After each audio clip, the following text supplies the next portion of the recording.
And I have two rules that I lived by with my practice, because it's when you have a business, it's very easy to get the boundaries obscured. And I refuse to be uncomfortable at work, and I refuse to be uncomfortable in my own home.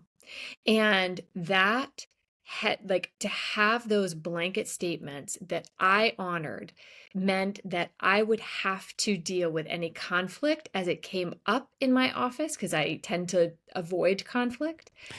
Dr. Camilla Moore, Mitchell Report and Leach podcast. Welcome. Welcome to the podcast. Thank you. To talk about burnout and content creators and business owners and influencers and respectable people in our space. Let's have the conversation about stress management, burnout, Sure. the most important things. Let's get into the conversation. The first red flag that burnout is knocking at your door. It's interesting because it's really, we have our list of symptoms, and they include, fatigue, exhaustion, some cynicism, where you're like, what's the point? Really, that dragginess that you're feeling, that you just can't do it anymore, and like, what's the point of you doing it? We see this in jobs. People say, well, I'm replaceable, and employers will say that you're replaceable. But it really, when you get to the point where you're really burnt out, like, it's something that you can't feel, you feel like you can't necessarily recover from. If you're tired, you should be able to get a couple of good night's sleeps and feel rejuvenated. But when you've reached the point where you just don't have anything else to give, and that's really what burnout is, and that's why you can be burnt out in a relationship, a personal relationship, or you can be burnt out in a job, or you can be burnt out in a career, but you've given everything that you have. And so, what we need to be careful of, the foundation of all of this is understanding who you are and what you need. And so when we say things like, kind of when we talk about stress management, we talk about things like meditation and exercise and nutrition. Well, that doesn't work for everybody. And we do have these biological needs, like we are biological beings, and we need to have, minerals and nutrients and proteins and fats and carbs. But and we do use those and metabolize them in a way that supports our brain function, our body function. Those are true facts. But if you are, let's say you're ADHD, my husband's ADHD. His method of balance between like what he does and how he recovers from that is very different from me and what I do to recover. And so what you really want to look at is, are you balancing that out? And are you balancing it out on a regular basis? So when you're giving a lot, are you recovering? And do you know what it means to recover for you? What is it that you need to replenish and recover? A great test of whether you're just tired or whether you're really getting to the way of burning out is go on a vacation or create some space for like 7 to 10 days from what you're doing and what you're feeling tired doing, whether it's your job, relationship, whatever, and give it a real rest. And if you're not ready to go back at the end and it still feels like dread, that's your big red flag. When you are not able to spend some time away and recover, then that's your red flag that something's got to give, that what you are giving every day, you're not replenishing that space. Does that make sense? Oh, it makes so much sense because I'm about to bite back. It's a teeny tiny bit because here's the thing. I hear everything you're saying. It lands for me. But here's where I'll talk about some of the big, how do I say this, social media influencers that are always about grind, show up, do this, do that, ba, ba, ba, ba, ba. I know through my gaze and through my lens and how my brain thought processes, they have rest periods because they also have a team to manage their content, their finance, their living conditions. They still have to spend time with family and friends, go out, do vacations, unplug, but they never speak to it because I think the optical illusion that they run into is if they say that, they humanize that balance, rest, and recovery in a way that folks will do it and then become lazy.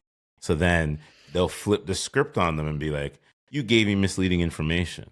So it's reasons why we have podcasts and people like yourself that speak so high about the ability to have the balance. Mm-hmm. Because we know, and I know this, work-life balance is a it's fake. It's fake Mm-hmm. news. Work Totally. life, there's no such thing as work-life balance. No. You think there I don't want to say too much, but it's like it's not a thing. It's not there, I 100% agree with you. It's a right? fallacy. Yeah, it's a mirage, and because there, the common denominator between work and life is you, and that's what needs the balance. Like you need the balance. You are the balance, and so whether that is between your work and your life, it doesn't matter because it's your life. It's you. And it doesn't matter whether you have 50% work and 50% life. It If that doesn't work for you, then that doesn't work for you. I also hate it because it makes a distinction that you have work and you have your life. And those are not different things. Your work and how you make money is still your life.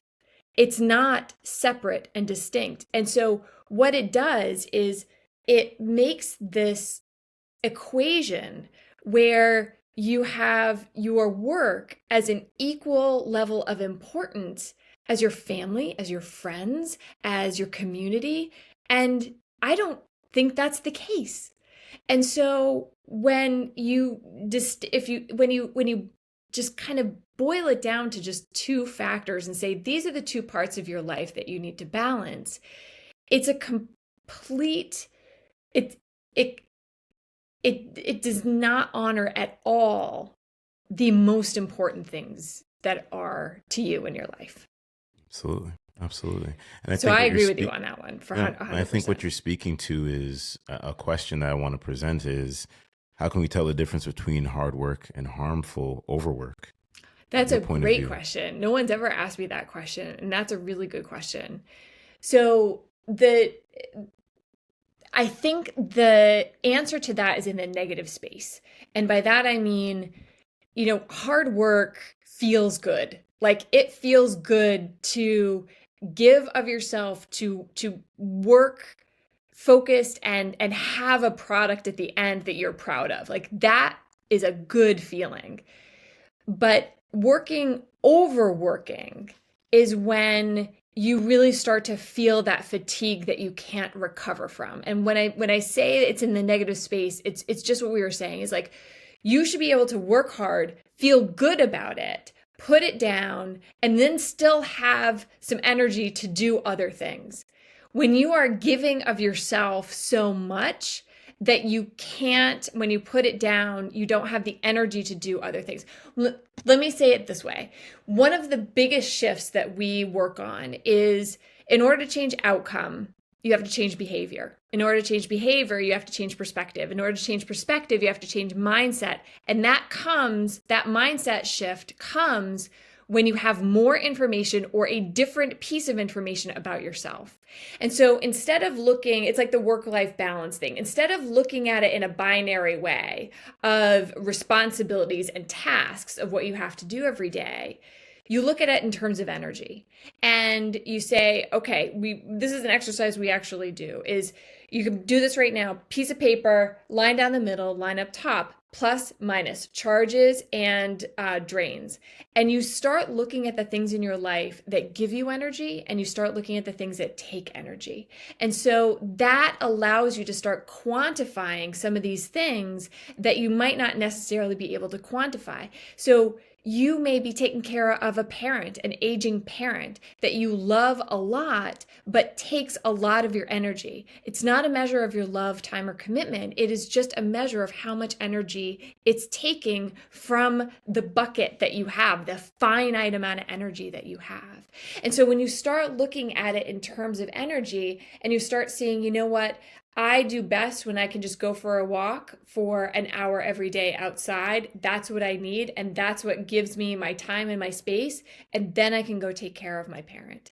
And so when we start looking at it in that perspective, it gives us the power to make different decisions. Well said. Because burnout's a real thing. I've seen it. I've seen it happen. Yeah, I've seen it happen. and it's honestly, I think it's more prevalent than we think about because of what exactly what you were saying before. That kind of grind it out, you know, work hard or you're lazy. Again, that binary option of like you are either, you know, exhausted from working out or from working, or you are lazy. And I think one of the dangers that we've created in our society is that we have attached, see if I can say this correctly. We have attached like burning out is almost a measure of your commitment and your work ethic at this point. Whereas if you aren't burnt out, it is a measure that you haven't given enough. Like you have, you know, given all of it. And we look at, you know, an athlete running doing an Ironman that is crawling at the end and saying, this is how I should be every day of my life, like giving it all in the field. Well, that athlete is going to spend months recovering. Are you going to be able to do that? No, you've got to get up and go to work tomorrow. So, you know, you have to have this shift in mentality of what is it that you want long term, and recognizing that when you do take a break, if you don't feel like you've actually replenished anything, that's going to tell you a lot. Yo, guys, what's going on? I appreciate you. Thank you. Turn on all bell notifications, subscribe, like, and comment to the podcast. And I think so many folks feel like they need to work from pillar to post 7 days a week with no rest. Oh, I can sleep 6 to 8 hours and I'll be fine. I like to say this to folks. I get it. We need money to live, but don't let money run and rule your life. Because I think that's where, I'll be honest, I think that's where you start seeing burnout come from, right?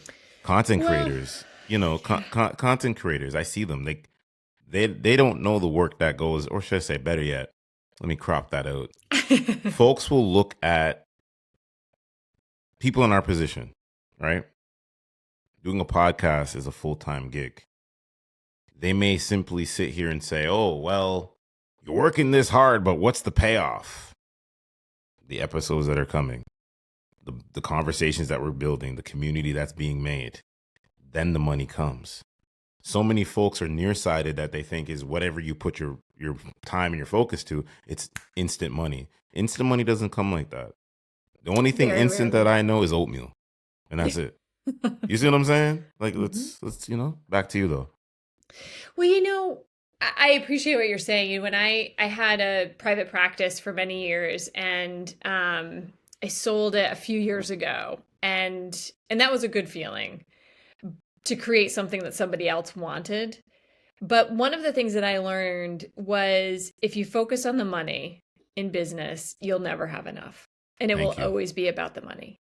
And if you focus on providing quality services or whatever it is that you're doing, you know, whether it's a quality product, quality customer service, valuable information in the form of a course or a podcast, and you just really focus on providing that service to the best of your ability, the money will come and you'll never have to worry about it. And so I also, you know, I think content creators and podcasters, they're also sole proprietors or single member LLCs or small businesses. And so when you have that mentality, there is this challenge where, like, if you don't work, you don't get paid. And when you start being responsible for other people's salary, that is an incredible amount of pressure, because then your work is then you are responsible for their salary and their livelihood and their families as well. And so with all of that comes a lot of responsibility. And so if you get burnt out, if you can't work, then that is your biggest liability. And this is one of the things that I wish that we could just say more of, is that if you have a business or a practice or whatever, being burnt out is your greatest threat. That is the greatest threat, because if you aren't able to give and to work, then everything else falls apart without you. And that is very dangerous. And that's the liability. But I also think, you know, throwing back to what you had said before, that's where that mentality of like, go, go, go, go, because even a short break means a break in finances. And that's tough.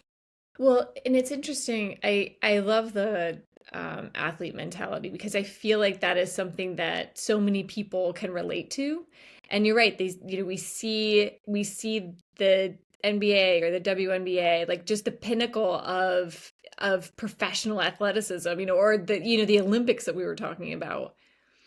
But you also have to see that behind that 30-year-old or 32-year-old or 26-year-old, there was a 5-year-old and there was a 6-year-old and there was a 10-year-old and there was a 15-year-old. And so that body and that mind, so much of training for athletes is about injury prevention. That's been a huge shift in training over the past, I would say, 20 years. You really started seeing a focus on functional training, injury prevention. It started with the cross training buzz back in like the 80s, but we've really made a lot of great progress with research and implementation of rehabilitative level exercises as part of a complete functional trainer program. But we've also, and so, you talk about these injuries, it's where the body has failed. And it could be failing because of the volume of work it's been asked to do, or it could be failing because it hasn't adequately prepared for that work. And taking that concept and applying it to influencers or small business owners or anybody, like that is the same thing. It's like you have to be able to prepare for the amount of work that you have. And part of that is mental. And so we see that, and we wonder. I'm preparing to do this continuing ed course just on this, and it's so interesting the parallel between that physical injury and the seasonal ebb and flow that goes with like in season, out of season, preseason. And there's recovery time built in there. But mentally, you have to also think that these athletes, every game, are going through the same level of like mental challenges that they have to do physically. And so preparing for that and being able to have a much stronger foundation of their mental capacity to handle those stressors, that is just as important, because we see it, they choke or they have, but that's a whole other component of it, is being able to build that mental resilience as well as that physical resilience. And it's both of them. So I love that the sports references are coming, right? Because I that's know just the what I analogies know. are just like, it's just Yeah. right You, there. you see where that kind of speaks to Kobe Bryant when he talked about Mamba mentality. And a Hmm. lot of folks don't understand. They hear that reference, but they don't understand it. Mamba mentality doesn't start unless you have a basketball. So it's like I always say now, what is that basketball and how are you going to perform? It even speaks to Michael Jordan, the flu game, 97, 98. You know, food poisoning. Some folks will say it's alcohol poisoning, whatever. It was food poisoning.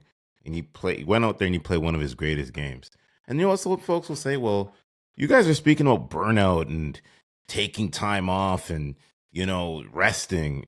Sometimes when you get to that, there's some times in life where you can't. And sometimes you got to show up and just present your best pieces of work, the But that's Picasso what that you need those to paint. but that's what those guys are able to do. Kobe Bryant, Michael Jackson. I also, the other person that does that is Beyonce with Sasha Fierce. She also has a way of compartmentalizing that energy required to perform, which is an athletic event. And she have like we just need to agree on that. But having that mental strength to be able to perform day in, day out at that high level. And so the other concept that I really wanted folks to take home too is that rest and recovery does not necessarily mean doing nothing. You can have active recovery. And it goes back to what we were saying before, where understanding your own needs and understanding, just that chart of like what gives you energy, that is vitally important because yes, resting, we need to sleep, our bodies need to sleep, and we need to decompress, but everybody does that a different way. And if we want to throw way back to our conversation about creativity, that is one of the areas that we've lost, I think, really lost the ability to have creative outlets at our fingertips.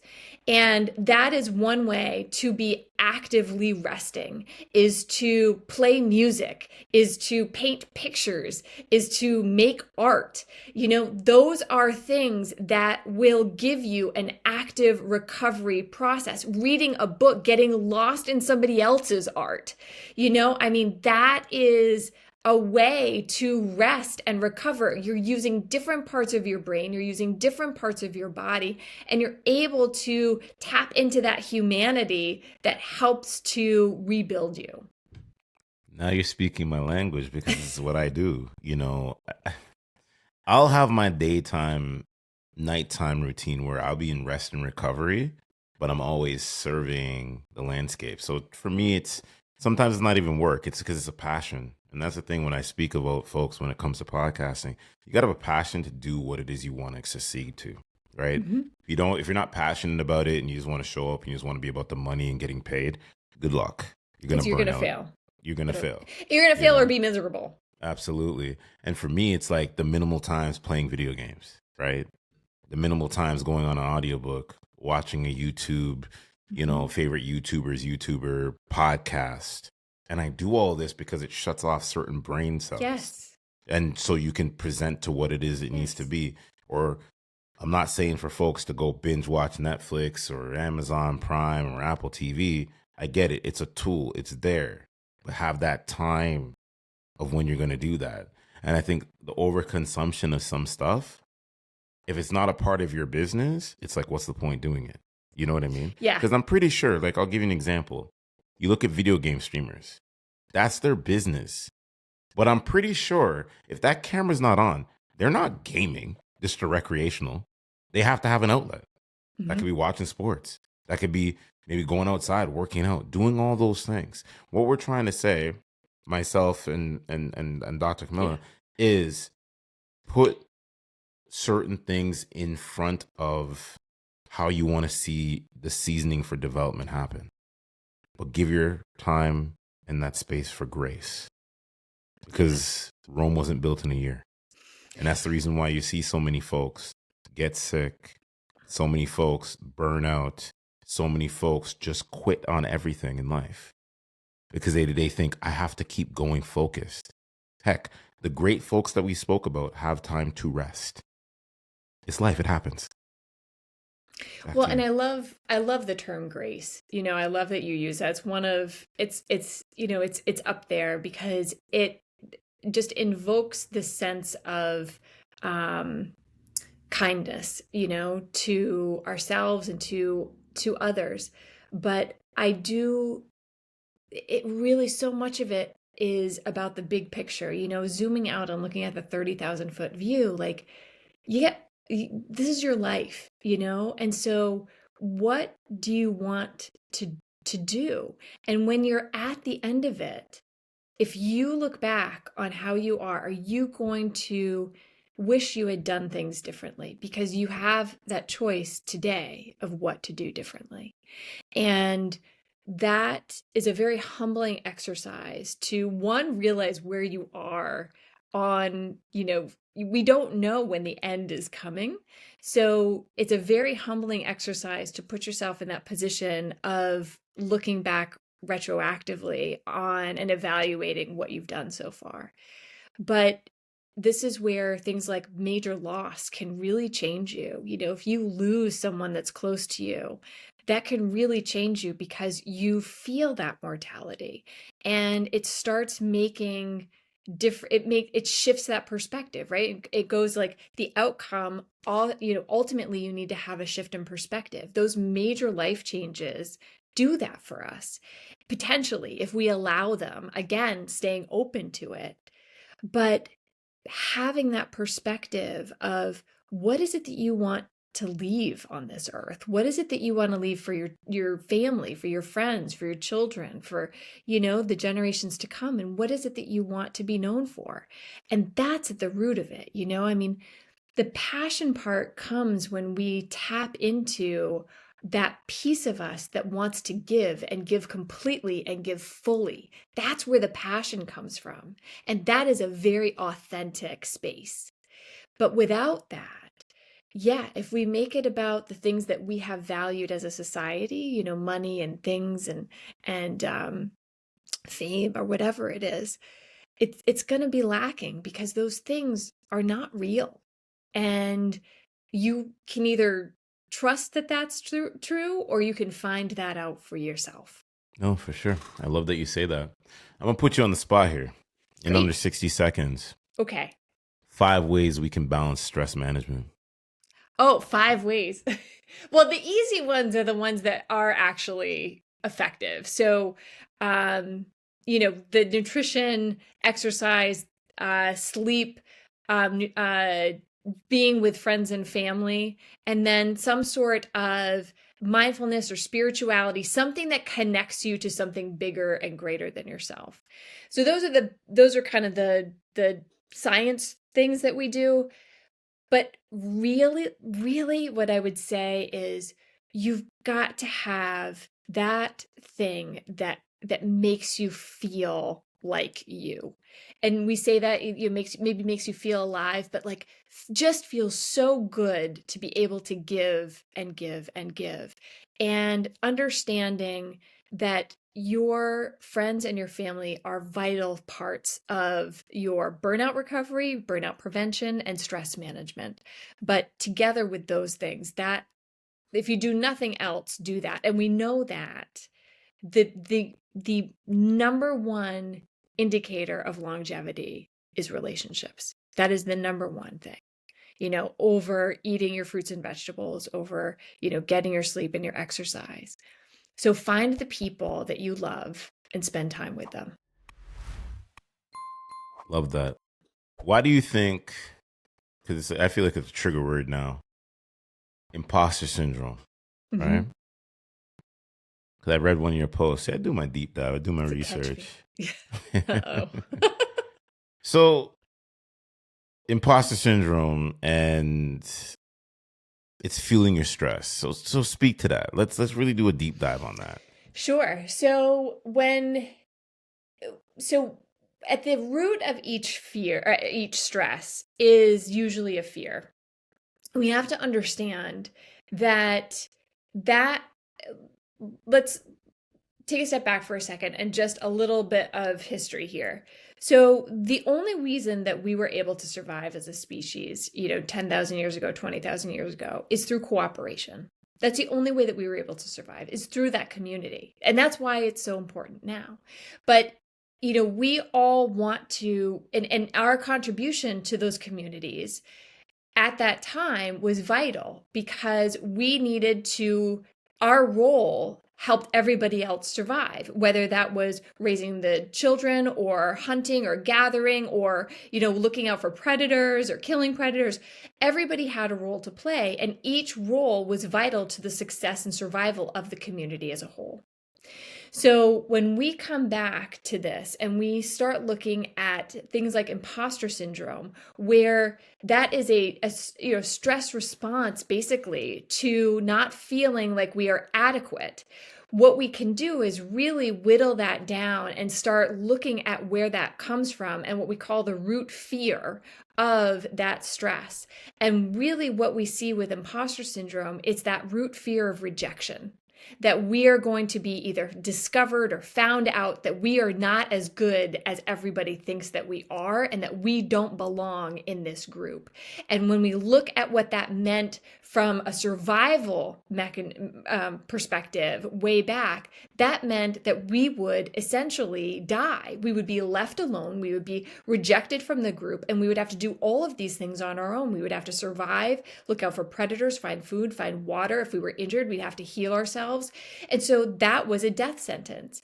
And so we still have biologically, we are still wired that same way, that if we feel like we are rejected, that it is actually a very deep-seated fear response. And so looking at it from that perspective and giving it a value like that, it makes sense that we just want to be able to contribute, and we're afraid that people will find out that we're not as good as we think we are. They think that we are, and we're going to be rejected. And that's why things like wanting to be liked and feeling like, we're afraid that people are not going to like us, that at its root is a very visceral response.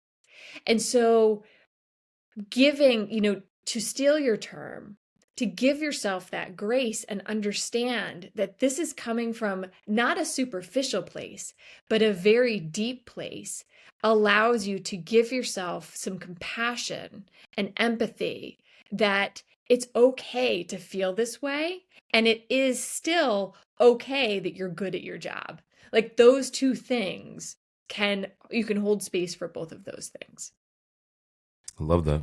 I love that. And it speaks so clear because imposter syndrome is a thing. Like you see a lot of folks that want to come into the space of like, because I feel like I speak to this. You have the business side and you have the content creation side. The next side of that will be if you get all the followers, you then become that person of influence. It's just how it is, right? Mm-hmm. So when you're a content creator, you see a lot of folks out there. They're very, what's the word I'm looking for here?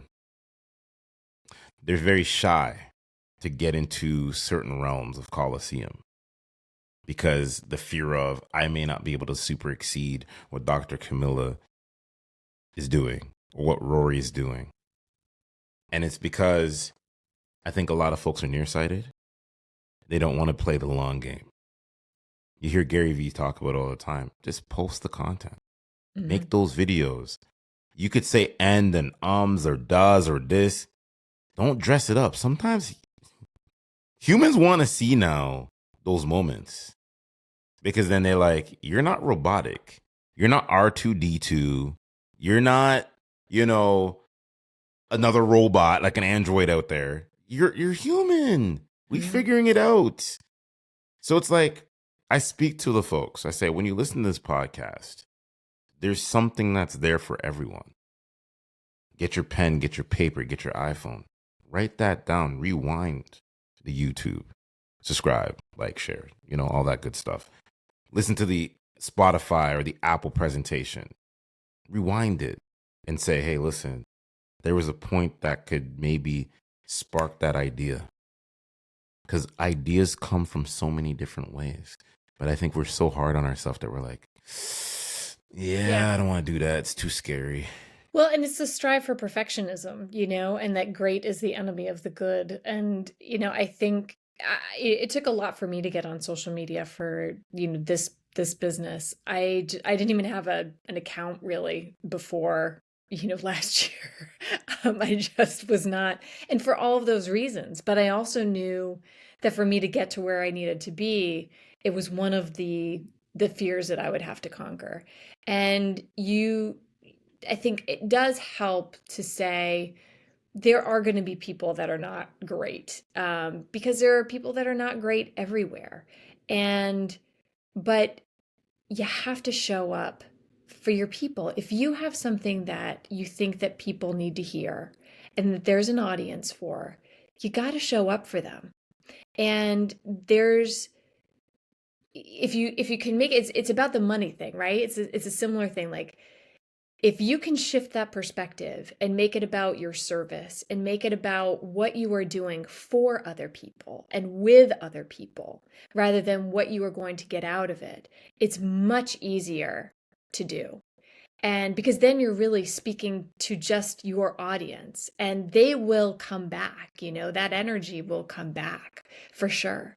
That was one of the things that helped me, kind of overcome that. And I knew this was a personal thing that, in my growth over the years of my lifetime, it was one of the things that I wanted to have, was to be able to have the confidence to be able to, put content out there that millions of people will be able to will be able to critique. And there's something that, it,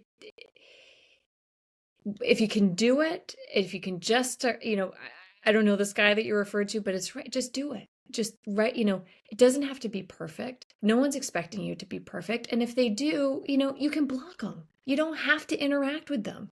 You don't, like you're voted off the island. And I have two rules that I lived by with my practice, because it's when you have a business, it's very easy to get the boundaries obscured. And we talk about boundaries. I actually I use the approach of personal policies, right? If you're in business, you have financial policies, you have pricing policies. If you're in private practice and are a doctor, you have insurance policies and HIPAA policies. Well, you just make policies for yourself. And I had two that I lived by. And they were very simple. I refuse to be uncomfortable at work, and I refuse to be uncomfortable in my own home. And that to have those blanket statements that I honored meant that I would have to deal with any conflict as it came up in my office, because I tend to avoid conflict. But it makes you do the things that you don't necessarily want to do in order to get to the thing that you really want to do. And that may mean that not everybody is welcome in your space. Not everybody is welcome in your home. Not everybody is welcome in your office, not in your business or in your virtual space. And that's okay. It's not for everyone. Before we get out of here, I have two-part question, but we'll start first with the importance of coaches and mentors. Mm-hmm. When it comes to the support of our mental health. How important is that? Because I think some folks get confused between of what a mentor is and what a coach is. There's folks around me that I mentor all the time, but then there's coaches that I have certifications through. But let's speak to it. That's interesting. So, I think it's really important to have people that have it, and again, it comes back to who are you and what is it that you want? And then matching those people to help you along the way. And mentorship you're right, mentorship is very different than coaching. And coaching is a skill set. That is something that you can get certifications in. It's an approach, but it is a skill set to help somebody achieve a goal. Mentorship is a much more personal endeavor, because that person is not only helping you get to where you want to be, but they're also looking out for your well-being in the process. Not to say that coaches aren't, but they have a playbook that will help you get there. But your mentor is there to help you grow, to help you as a person grow while you are growing your business that you have the coach for, or your sport that you have a coach for, or your life that you have a coach for. Your mentor is there for you. And I think that it's important, especially if you want to reach a certain level. I think it's really important to have a mentor that is going to help maintain the compass for you, and make sure that you're always headed in that true north direction, if that's where you want to be. Because you can very easily get lost in what coaches are telling you, and that may not be congruent with what you want to have as a greater goal. So I think both are very important. Both play a role. I would suggest having two separate people for those roles in your life. And not every coach is going to fix what it is you're looking for. Trust me. Yeah, and that's what I mean. They have a skill set, and everybody has different skill sets, and each coach brings their own unique personhood to that. But that's something that can be taught. I think being a mentor and having a mentor is a much deeper level of relationship. For sure. When you were going through the navigation process of becoming a doctor, was there 3 books that you tapped into to help continue the rise in what it is you wanted to do? Can I maybe switch that conversation to just 3 books that really helped got like not necessarily good, and I'll be I'm not a medical doctor. I'm a chiropractor. That's my background. That's fine. I didn't say So that you were PhD out here. No, no. It's all good. But I just I want to know. make I sure did that my I research. represent myself correctly. I did my research. Don't worry. So your question is just like in that, or can I expand it to like my last 46 years of this life? You can talk about 'Cause how I you am want to do it. 46. Of course. Come on now. So, I think the Eckhart Tolle's The Power of Now was a very important book for me. Um, that was really changing. The other one that comes to mind initially, and this is going to be a different one, but it really gave me a perspective of a life that I just did not know, was Educated, which is a memoir. And I forget the name of the author, but it was one incredibly well written. And it just spoke of the resilience of one person. And it also, as we were talking about before, the subcultures within the country, it really highlighted that within this one country, there are these subcultures that you don't even know exist. So I'd say those two, and then along those perspectives was another novel called We Were the Lucky Ones, which I think they actually turned into a movie, which is about World War II era. And again, it's about resilience and family. And it is just an incredibly well-written book. I think of those books all the time about just changing perspectives and staying open, because they were books that were written that really I knew a little bit about, but they brought that humanity in that really got you feeling what it was like to be in those respective spaces. And that, I think, is one of the hallmarks of great art and great writing, is like if it can tap into your emotions and get into your soul. And those books did that for me. But Eckhart Tolle's book was one of the first that I really read about, meditation and mind body stuff. So I would say those three books. Books is the vessel. It's the gateway. I will say though, now like I really have shifted to podcasts and audiobooks.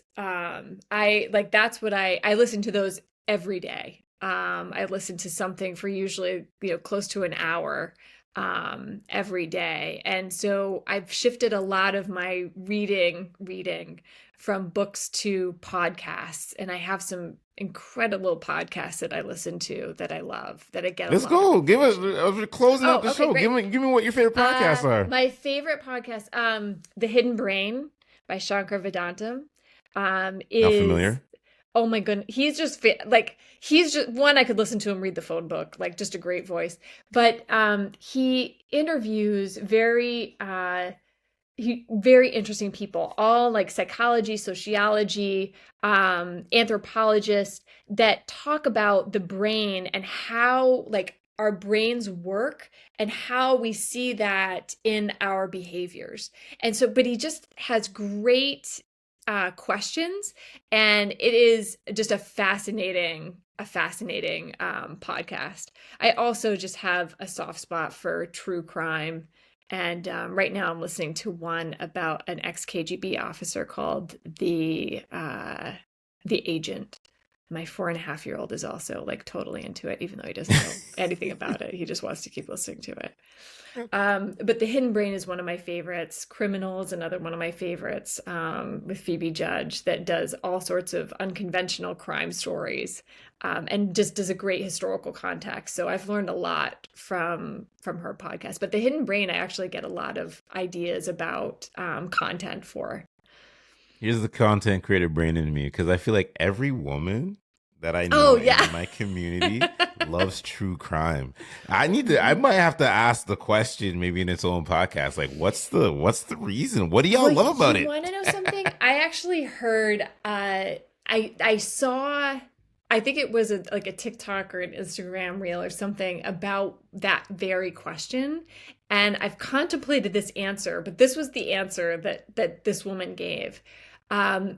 Because women are taking notes on what to do and what to look for, because all of those podcasts and all of those stories have to do 9 times out of 10 with men being predators on women. And so what women are doing is they are doing their recon. They are understanding what this woman did and what this guy did and like what happened, and they're looking at it as informative rather than just for entertainment. And so I don't makes have a perfect thought. sense, though. I don't have a thought on that. I don't know. But it is an interesting food for thought. I think it makes the most sense. Yeah. Even though I may have dressed it up in a humorous way, I can bring it back to say is, aha, that's the aha moment for me. Because it's like, it makes perfect sense. It does. It does. makes so much sense. Mm-hmm. You know what I mean? It's just like how I feel like America loves to over glorify serial killers for whatever weird obsession and reason. But that's a whole other topic for another day. Because like I'm and I think because it's a fascinating psychological aspect of it. I mean, there's just but yes, we have a lot of some of the shows I can't even watch if they get too involved. And it's funny because like I won't watch a really violent show, but I will listen to true crime podcasts, by myself, running in the dark, like what? Running in the dark with my mace, With your mace? I run every day. I run in the mornings, and it's usually dark in the mornings. No, for sure.